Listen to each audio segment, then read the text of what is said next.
একটা সময় হাত দিয়ে দুধ দহন করা কতটা কষ্টকর ছিল। আর যুগের সাথে তাল মিলিয়ে আস্তে, আস্তে মেশিন বের হইল। গরুর দুধ দোয়ানোর মেশিন হলো এমন একটি যন্ত্র যা দিয়ে গরুর দুধ খুব সহজে এবং দ্রুত দহন করা যায়। এই মেশিন সাধারণত ২ টি অংশে বিভক্ত। একটি পাম্পিং ইউনিট এবং একটি দুধ সংগ্রহ করার পাত্র।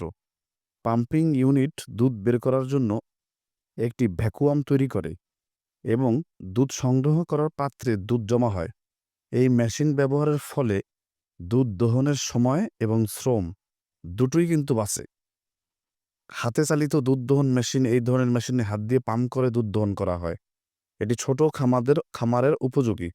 বৈদ্যুতিক দুধ দহন মেশিন এই ধরনের মেশিনে বিদ্যুৎ ব্যবহার করে দুধ দহন করা হয়। এটি বড় খামারের জন্য উপযুক্ত। অটোমেটিক দুধ দহন মেশিন এই ধরনের মেশিনে সম্পূর্ণ স্বয়ংক্রিয়ভাবে দুধ দহন করা যায়।